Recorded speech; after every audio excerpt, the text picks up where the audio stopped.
তাদের তথাকথিত আমির সাহেব এতগুলো ভুল করার পরেও তারা ভুলটাকে মেনে নিচ্ছে, সহিটাকে মানতেছে না। সাহেব মুসা নবীর ভুল করেছে, বিশ্ব নবীর ভুল করেছে, ইউসুফ নবীর ভুল করেছে, সাহাবায়ে কেরামের ভুল করেছে, উলামায়ে কেরামের বিরুদ্ধে বক্তব্য তো আছেই। যে নবীরা চায় নাই, উলামারা কেন চায়? উলামাদের এই চাওয়া বেশ্যার ইনকামের চেয়ে খারাপ। আর এই সব উলামাদের বহু আগে বেশ্যারা জান্নাতে যাবে। আর এই সব বক্তব্য হলো বিভ্রান্তিকর। বাংলাদেশের সর্বস্তরের উলামায়ে কেরাম বলছে সাহেব ভুল করছে, তবু তারা বলে না ভুল করে নাই। তাদের একদল বলে প্রয়োজনে জাহান্নামে যাবো, তবু সাহেব তুমি কোরআন হাদিসের দৃষ্টি পাথর দিয়ে যাচাই করো, কেন তুমি সাহেবের সাথে জাহান্নামে যাবে? হেদায়েতের উপরে টাকার জন্য দোয়া করতে হয়। এক সাহাবী সালাবা ইবনে আবি হাতিম খুব খেয়াল করে নবীর কাছে এসে বলছে, হুজুর দোয়া করেন আমি যেন ধনী হয়ে যাই, দান সদকা করতে পারি। নবীজি বললেন, তোমার কি ভালো লাগে না আমার মতো গরিব থাকতে? আল্লাহ পাহাড় স্বর্ণ বানায় আমার মালিকানায় দিতে চেয়েছে, আমি রাজি হইলাম। আমি গরিবীকে পছন্দ করেছি, তোমার কি মনে চায় না আমার মতো থাকতে? জি হুজুর জি, গরিব দরকার নাই, যেমন আছে ভালো আছে, চলে গেছে। আরেকদিন এসে বলে, হুজুর একটু দোয়া করেন যেন ধনী হয়ে যায়, সদকা যাকাত দিতে পারি।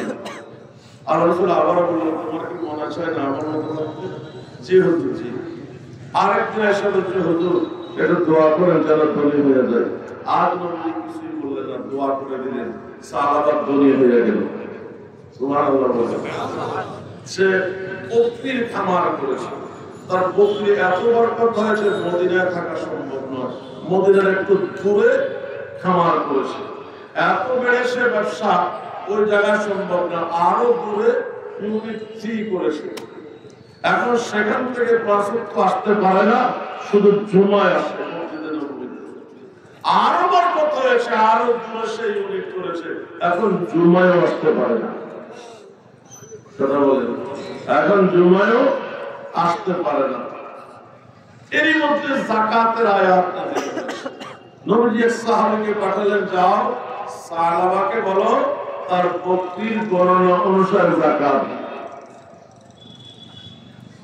সালাবার কাছে যখন যাকাত দিতে আসতে, সালাবা বলে, কিছু টাকা পয়সা গণাগণি করতেছি, নবীর প্রতি নজর পড়ে গেছে। নাউজুবিল্লাহ বলেন। নবী যদি আমার সম্পদের যাকাত নেয়, তো নবীর সাথে আর দুনিয়াবি রাজা বাদশার সাথে পার্থক্য কি? তারা নেয় ট্যাক্স, নবী নেয় যাকাত। এই সালাবা তার অতীত বলে গিয়েছে। নবীর প্রতিনিধিকে বলে, আমার কাছে এসেছো না আরো মানুষের কাছে যাবা? প্রতিনিধি বলে, কবিলার বনু সালিমের মধ্যে একজন লোক আছে, উটের খামার করেছে, তার কাছে যাব উটের যাকাত নিতে। সাহাবা বলল, ঠিক আছে যাও, তার কাছ থেকে উটের যাকাত নিয়ে যাওয়ার সময় আমার সাথে দেখা করবে। উটের খামারের মালিকের কাছে গিয়ে বলল, নবীজি বলেছেন উটের যাকাত দিতে, সর্বোৎকৃষ্ট উট নয়, নিম্নমানের উট নয়, মাঝারি ধরনের উট। খামারওয়ালা বলা সম্ভব, নবী চাইছেন আমি উৎকৃষ্টতা না দেই কিভাবে? আমার উটের পাড়ের মধ্যে সবচেয়ে দামি দামি যে উটগুলো আছে, যাকাতের গণনা অনুযায়ী সেগুলো বেছে বেছে দাও। যাকাত আদায় করে বলা অসম্ভব, উৎকৃষ্ট গুলো নেওয়ার কোন অধিকার আমার নাই। নবীজি বলছেন মধ্যম প্রক্রিয়ার উটগুলো নিতে। যাকাত দেওয়ালা বলে, না আমি এটা মানি না, তুমি দাঁড়াও, আমি বেছে বেছে ভালোগুলো দিচ্ছি। যতগুলি যাকাতের সাথে সর্বোৎকৃষ্ট যাকাত দিয়ে লোকটার হাতে ধরাইয়া দেবে। লোকটা আসার সময় সালাবার খামারের কিনা দিয়ে আসতেছে। সালাবা বলে, এগুলোকে চুরি করে আনছো না চিন্তাই করে আনছো? নাউযুবিল্লাহ বলেন। আল্লাহ রাসূল সাল্লাল্লাহু আলাইহি ওয়াসাল্লামের প্রতিটি বলে সাহাবা তুমি সবাইকে তোমার মত মনে করিও না।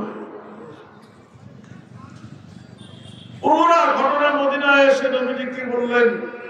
নবীজি শুধু বলছেন ওয়া হাকায়া সালাবা, ও সালাবা তোমার জন্য আফসোস, তুমি কি ছিলা এখন সম্পদ হওয়ার পরে কি হইলা। এই কথা সালাবার এক মামা নবীর মজলিসে বসে শুনছে। দৌড়ে গিয়ে সালাবাকে বলল, সালাবা নবী তোর জন্য আফসোস করেছে, তোর কপাল পুড়েছে, তাড়াতাড়ি যতগুলো বকরির যাকাত এসেছে নিয়ে নবীর কাছে ক্ষমা চা। সালাবা 500 বকরির পাল নিয়ে নবীর দরবারে আসছে। নবীজি বলে, সালাবা অনেক দেরি করে ফেলছো, অনেক দেরি করে ফেলছো। আল্লাহ কিয়ামত পর্যন্ত সময়ের জন্য তোমাকে মুনাফিক বানায় আছে। সূরা তাওবার মধ্যে আছে আয়াত আমার মনে আছে, ফাআখাল্লাহু নিফাক, আল্লাহ তাকে মুনাফিক বানায় দিয়েছে। মুনাফিকের যাকাত আমি গ্রহণ করতে পারি না। তুমি এখন তওবা করলেও কবুল হবে না।